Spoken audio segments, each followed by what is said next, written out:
तो रुक करते अगली खबर की ओर। प्रधानमंत्री नरेंद्र मोदी आज 2 घंटे राम की नगरी अयोध्या में बिताएंगे। यहां पर आने के बाद रामलला के दरबार में 15 मिनट तक रहेंगे। जन्मभूमि में आराध्य के दर्शन पूजन के बाद रोड शो भी करेंगे। पीएम के आगमन के मद्देनजर हवाई अड्डे से बाहर निकलने के बाद सुल्तानपुर अयोध्या और लखनऊ गोरखपुर हाईवे के दोनों किनारों को अयोध्या धाम तक बैरिकेडिंग से जकड़ दिया गया है। और प्रधानमंत्री आज अखिलेश यादव के गढ़ इटावा में हुकार भरेंगे। यहां पर भरथना विधानसभा में क्षेत्र में इटावा, कन्नौज और मैनपुरी लोकसभा सीट के लिए प्रत्याशियों के लिए जनसभा करेंगे। और इसके बाद प्रधानमंत्री धौरहरा, सीतापुर और खीरी लोकसभा सीट के लिए हर गांव विधानसभा क्षेत्र में जनसभा करेंगे। यहां की सभा करने के बाद प्रधानमंत्री शाम को अयोध्या पहुंचेंगे।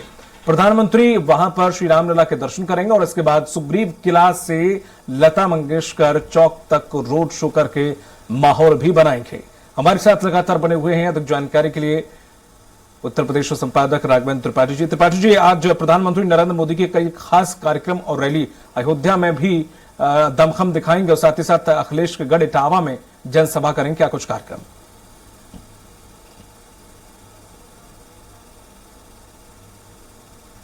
कल से उत्तर प्रदेश के दौरे पे हैं। कल कानपुर में रोड शो किया था, लेकिन आज इटावा और लखीमपुर खीरी में भी रहेंगे। और सबसे बड़ी बात है, भरथना विधानसभा क्षेत्र जो अखिलेश यादव जहां से विधायक हैं, वहां पर रैली करके कहेंगे अखिलेश यादव को एक चुनौती देंगे।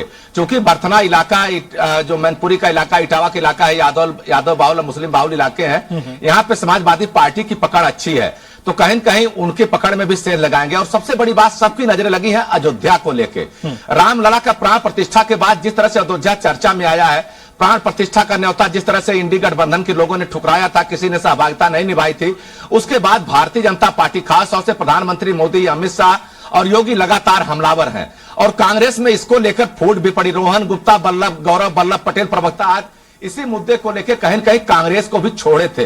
तो प्रधानमंत्री मोदी आज अयोध्या में सियासी माहौल गरमाएंगे और जो अवध की 1 दर्जन सीटें हैं उनमें कहीं कहीं अपना जो एक वर्चस्व उसको कायम करने की कोशिश कर रहे हैं। दीपक जी, आपको बता दें कि पिछले चुनाव में अवध की 2 सीटें, अंबेडकर नगर और श्रावस्ती, दोनों पे बहुजन समाजवादी पार्टी का कब्जा हुआ था।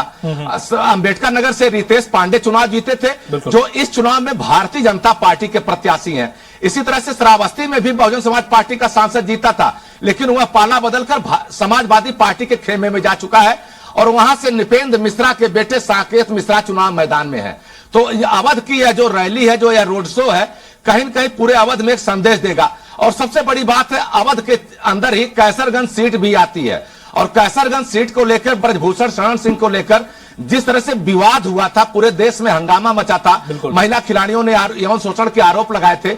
उसके बाद Bharatiya Janata party damage control में जुटी, उनके बेटे करण भूषण को टिकट देकर मैदान में उतारा है। तो कहीं न कहीं यह जो रोड शो है बहुत बड़ा संदेश देने वाला है। और जिस तरह से भारतीय जनता पार्टी के लोग जो रामलला को लाए हैं, उनको सरकार में लाएंगे नारा दे रही है, उस नारे को भी बल देंगे। सबसे बड़ी बात है, अयोध्या को एक बार फिर 22 जनवरी की तरह ही सजाया गया है। 100 कुंटल से अधिक फूलों से सजाया गया है। 3000 से अधिक सुरक्षा कर्मी लगाए गए हैं। वाल्मीकि एयरपोर्ट पर जब प्रधानमंत्री वहां से उतरेंगे तो Ayodhya, Sultanpur highway, Raebareli highway, Gorakhpur highway, इन सभी हाईवे पे जबरदस्त बैरिकेडिंग की गई है ताकि कोई बाहरी व्यक्ति प्रवेश न कर पाए, सुरक्षा की राह से। और जब रामलला के मंदिर में जाएंगे तो 15 मिनट वहां पे पूजन अर्चन करेंगे। उसके बाद सुग्रीव किला से रोड शो शुरू करेंगे, जो लता मंगेशकर चौक, लगभग 2.5 किलोमीटर का यह रोड शो होगा। और इसके अलावा वो भी रोड शो में शामिल किया गया है 8 किलोमीटर। जब प्रधानमंत्री एयरपोर्ट से निकलेंगे तो खुली गाड़ी में रामलला के दर्शन तक, रामलला के मंदिर तक आएंगे। अब देखना होगा कि प्रधानमंत्री किस तरह से माहौल बनाते हैं, क्या चुनावी एजेंडे को धार देते हैं। लेकिन इतना जरूर है दीपक, 1984 से लेकर आज तक भारतीय जनता पार्टी के एजेंडे में राम मंदिर रहा है। जब भी चुनाव आए हैं, भारतीय जनता पार्टी ने राम मंदिर को अपने चुनावी घोषणा पत्र में रखा है। उसको 92 में फायदा भी हुआ, बाकी समय में नुकसान भी हुआ, लेकिन भारतीय जनता पार्टी कभी इससे पीछे नहीं हटी। और प्रधानमंत्री एक बार फिर रामलला के आगे माथा टेक कर पूरे विश्व समुदाय को संदेश देना चाहते हैं कि रामलला उनके एजेंडे में है। भारतीय जनता पार्टी रामलला को कभी नहीं छोड़ेगी। अब तो भारतीय जनता पार्टी मथुरा को भी एजेंडा बना रही है, काशी को भी एजेंडा बना रही है। लगातार योगी आदित्यनाथ कहते हैं जिस तरह से अयोध्या में काम हुआ है, उसी तरह से आने वाले वक्त में ज्ञान वापी पे काम होगा और राम कृष्ण जन्मभूमि पे भी काम किया जाएगा। तो कहीं न कहीं धार्मिक एजेंडे को भी धार देने की कोशिश की जा रही है। और जिस तरह से कांग्रेस कहीं न कहीं एक तरह से अल्पसंख्यक तुष्टिकरण को लेकर बयान जारी कर रही, चाहे स्वयं पित्रोदा हो चाहे जयराम रमेश हो, उसको लेकर भी प्रधानमंत्री लगातार हमलावर है। अब देखना होगा कि आज अयोध्या की धरती से प्रधानमंत्री क्या संदेश देते हैं। ठीक है जी दीपक सर, मैं आपके पास लौटूंगा। आशुतोष वाजपेयी जुड़ गए हमारे साथ इटावा से। आशुतोष, आपके पीछे पंडाल दिख रहा है जो कि काफी ज्यादा बड़ा बनाया गया है। क्या कुछ भूमिका यहाँ पर रहने वाली, कितनी क्या पब्लिक पहुंचने वाली है, कितने भव्य तरीके से यहाँ पर प्रधानमंत्री को एक्सपोज किया जाएगा, कितने बड़े तरीके से इसको निखाया जाएगा? क्योंकि जहां भी प्रधानमंत्री पहुंचते हैं वहां से लगभग कई सीटों को कवर करने की कोशिश रहती है। और इटावा से जुड़ा हुआ मैनपुरी भी है, इटावा से जुड़ा हुआ सफाई भी है, तमाम सारी वहां पर विधानसभा सीटें आ जाती हैं, लोकसभा सीटें आ जाती हैं और मेन गढ़ है सपा का। तो ऐसे में वह क्या चुनावी हुकार, क्या कुछ तैयारियां? देखिए दीपक जी, जिस तरीके से जानकारी है कि ये सपा का घर तो कहा जाता है, लेकिन भारतीय जनता पार्टी लगातार 2014 से लेकर अगर बात की जाए तो 2019 की यदि बात की जाए तो 2019 में भारतीय जनता पार्टी ने यहाँ से कब्जा किया था। वहीं यदि 2024 की यदि बात की जाए तो 2024 के सीट को लेकर घमासान है, क्योंकि ये समाजवादी पार्टी का घर बोला जाता है और ये इटावा जनपद की भटना विधानसभा है। और भटना विधानसभा की यदि बात की जाए तो ये एक ऐसी जगह है जो कि 3 लोकसभा सीटों को जोड़ रही है, जिसके लिए आज प्रधानमंत्री नरेंद्र मोदी इटावा में आकर संबोधित करेंगे। अगर मैं मेरे तस्वीरों में आप साफ तौर से पीछे तस्वीरों में देख सकते हैं जिस तरीके से मंच सजाया गया है, मंच पर नरेंद्र मोदी की तस्वीर है और जो 3 लोकसभा सीटें हैं उनके प्रत्याशी हैं व्रत पाठक जी हैं, इटावा श्यामकांत कठेरिया जी हैं, वहीं लोकसभा सीट और है। साथ साथ तीनों लोकसभा सीटें भारतीय जनता पार्टी का यही दावा है 80 में से 80 सीटें भारतीय जनता पार्टी के पाले में आएगी।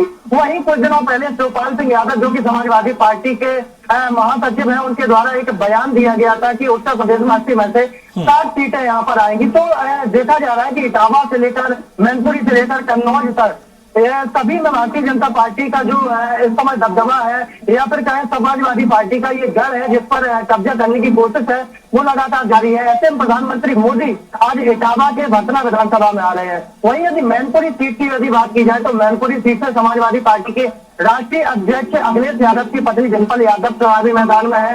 वहीं भारतीय जनता पार्टी से पर्यटन मंत्री जयवीर सिंह है। और वहीं बसपा की यदि बात की जाए तो बसपा में जो शिवप्रसाद यादव जो यादव कैंडिडेट है, उस पर बसपा ने कुछ ना कुछ समाजवादी पार्टी को घाटा करने के लिए उन पर विश्वास जताया है। वहीं कन्नौज की यदि बात की जाए तो कन्नौज सीट एक अपने में उत्तर प्रदेश की 80 सीटों में अहम भूमिका निभाती है, क्योंकि कन्नौज से जो ब्राह्मण चेहरा है सुब्रत पाठक, वो अपने आप में एक बहुत अच्छे चेहरे हैं। और यहाँ की यदि बात की जाए तो इटावा में नरेंद्र मोदी की जो जनसभा है, रैली है, इसमें सूबे के मुख्यमंत्री योगी आदित्यनाथ भी मौजूद हो सकते हैं। और ये जो जी सर, जी दीपक जी, बिल्कुल बिल्कुल, जहां पर आप मौजूद हैं इटावा, आशुतोष, वाकई बड़ा सोच समझ कर जगह चूज की गई है, क्योंकि इटावा से ही मैनपुरी की दूरी मुश्किल से 30-40 किलोमीटर है और वही आगरा करीब 70-80 किलोमीटर से कम ही बैठता है। वहीं से फिरोजाबाद, शुकाबाद सब बिल्कुल नजदीक लगे हुए हैं, जिनका डिस्टेंस मुश्किल से मुश्किल 50 से 60 किलोमीटर है। शायद यही कारण है कि उन्होंने इस जगह को चुना है कि यहां से सीधा सीधा मैसेज सिर्फ इटावा तक नहीं, उससे जुड़ी हुई हर एक लोकसभा सीट पर पहुंचेगा। चलिए, बहुत बहुत शुक्रिया तमाम जानकारी साझा करने के लिए। नजर बनाए रखिएगा। बहुत बहुत शुक्रिया राघवेंद्र सर आपका भी तमाम जानकारी साझा करने के लिए।